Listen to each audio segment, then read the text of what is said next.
पाकिस्तान की इस वक्त जो मौजूदा सियासी सूरत हाल है, लॉन्ग मार्च की कॉल भी दे दी गई है और इस वक्त पाकिस्तान के अंदर अगर मसाइल पे बात की जाए, इस वक्त जो आवाम परेशान है, महंगाई की जो सूरत हाल है, लोड शेडिंग के मसाइल, आप कैसे देख रहे हैं, कब ये ख़त्म होगी आवाम देखें, ये मसाइल या मुश्किलात जो हैं आवाम की या कौम की या मुल्क की,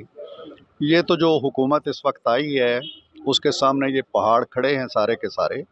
वो इनको देख रही है, कोशिश कर रही है, तको-दो कर रही है, अपने अंदरूनी वसाइल इस्तेमाल कर रही है,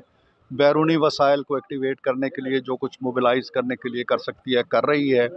और उसकी तरजीह यही है कि मुल्क को जिस जिस मुश्किल हालत से जो दो चार है इससे निकाला जाए। बाकी जिन्होंने इस हालत में डाला है, जिस इस खाई में धकेला है, इस दलदल में धकेला है, उनको अगर अभी ये एहसास नहीं है और वो अगर धरनों को ही हल समझते हैं, जत्थों को ही हल समझते हैं, जलसे जुलूसों को ही हल समझते हैं, तो ये उनकी मर्ज़ी है और पाकिस्तान के साथ उनका जो सलूक है वो कौम देख रही है। Thank you so much sir, thank you so much.